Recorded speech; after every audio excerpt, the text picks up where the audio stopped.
Baik, Assalamualaikum warahmatullahi wabarakatuh.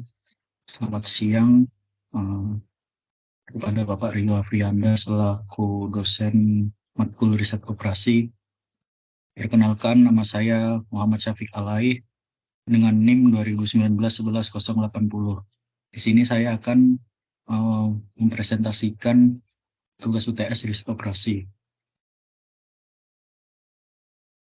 Baik, yang pertama itu ada definisi dari riset operasi. Riset operasi itu adalah suatu implementasi metode ilmiah di dalam suatu masalah yang lengkap dan sebagai suatu penyusunan sistem manajemen yang besar, baik itu menumpu pada manusia, mesin, bahan, dan uang dalam suatu industri, bisnis, pemerintahan, dan juga pertahanan. Selanjutnya ada sejarah dari riset operasi. Nah, diawali dari Perang Dunia Kedua berlangsung tahun 1939. Nah, pada tahun 1939 ini pembentukan kelompok formal riset operasi di Inggris. Kemudian Amerika mengikuti dengan US Navy mengembangkan cara untuk memenangkan perang melawan Jepang. Kemudian pada tahun 1947, riset operasi itu semakin berkembang. Pada tahun 1947 ini, tatkala Dosdatzing menemukan metode simplex untuk menyelesaikan masalah program linear yang amat efisien dan memicu penerapan yang luas. Hingga saat ini riset operasi berkembang hingga ke statistika, pengendalian mutu, pemrograman dinamis, analisis, pengendalian persediaan pemrograman geometris, simulasi dan goal programming, pendidikan, rumah sakit, industri, sistem transportasi, dan lain-lain. Kemudian ada tahapan riset operasi. Untuk tahapan riset operasi di sini ada 5, yaitu yang pertama ada identifikasi masalah, yang kedua ada penyusunan model, yang ketiga ada analisa model, yang keempat ada pengesahan model, dan yang kelima ada implementasi hasil. Untuk identifikasi masalah itu yaitu akan menentukan dan merumuskan tujuan yang jelas dari persoalan sistem pemodel yang dihadapi. Identifikasi yang dipakai sebagai kriteria untuk pengembalian keputusan yang dapat dikendalikan maupun yang tidak dapat dikendalikan. Kumpulan data mengenai kendala menjadi syarat ikatan terhadap perubahan dalam fungsi tujuan sistem model yang akan dipelajari. Kemudian yang kedua ada penyusunan model. Untuk tahap ini, kita memilih model yang cocok dan sesuai dengan permasalahannya, merumuskan segala macam faktor yang terkait di dalam model yang bersangkutan secara simbolik ke dalam rumusan model matematika, menentukan perubahan beserta kaitan-kaitannya satu sama lainnya, menetapkan fungsi tujuan beserta kendala-kendalanya sama nilai dan parameter yang dibutuhkan. Kemudian yang ketiga ada analisa model. Ada beberapa dari analisa model ini, diantaranya itu yang pertama melakukan analisis terhadap model yang telah disusun dan dipilih, yang kedua memilih hasil-hasil analisis yang terbaik, yang ketiga melakukan uji kepekaan dan analisis yang optimal terhadap hasil-hasil analisis model. Kemudian yang keempat ada pengesahan model.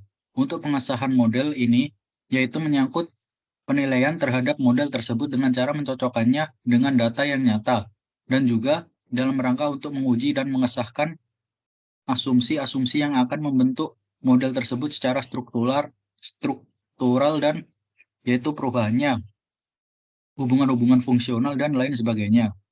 Kemudian yang kelima ada implementasi hasil. Implementasi hasil ini merupakan hasil-hasil yang diperoleh berupa nilai-nilai yang akan dipakai dalam pengambilan keputusan, merupakan hasil-hasil analisis yang sekiranya dapat dipakai dalam perumusan keputusan, yang sekiranya dapat dipakai dalam perumusan strategi-strategi target. Langkah-langkah kebijakan guna disajikan dalam pengambilan keputusan dalam bentuk alternatif-alternatif pilihan. Kemudian ada manfaat riset operasi. Yang pertama itu berusaha menetapkan arah tindakan terbaik atau optimum dari sebuah masalah keputusan di bawah pembatasan sumber daya terbatas. Yang kedua, memberikan kemudahan dalam pengambilan keputusan kegiatan kerja dalam bidang industri, bisnis, dan manajemen. Kemudian yang ketiga ada alat untuk pengambilan keputusan dari berbagai sumber daya yang tersedia. Yang keempat, memberikan pengembangan dari beberapa sektor seperti teknik dan juga ilmu perhitungan, ilmu politik, matematik, ekonomi, teori probabilitas statistik. Kemudian ada kelemahan dari riset operasi, yaitu ada perumusan masalah dalam suatu program riset operasi adalah suatu tugas yang cukup sulit. Selanjutnya ada jika suatu organisasi mempunyai beberapa tujuan yang bertentangan, maka akan mengakibatkan terjadinya suboptimum, yaitu suatu kondisi yang tidak dapat menolong seluruh organisasi mencapai yang terbaik secara serentak. Selanjutnya ada suatu hubungan yang non-linear, yang akan diubah menjadi linear untuk disesuaikan dengan program linear dapat mengganggu solusi yang direkomendasikan. Nah, di sini untuk penerapan riset operasi di lingkungan sekitar.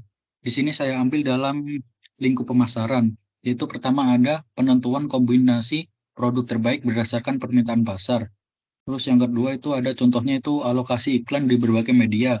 Terus kemudian ketiga, penugasan tenaga menjual ke wilayah pemasaran secara efektif. Kemudian ada kapasitas sarana distribusi, kemudian ada evaluasi kekuatan pasar dari strategi pemasaran pesaing, dan yang terakhir itu ada penempatan lokasi gudang untuk meminimumkan biaya distribusi. Nah, sekian yang dapat saya sampaikan. Apabila ada salah kata, mohon dimaafkan. Cukup sekian. Wassalamualaikum warahmatullahi wabarakatuh.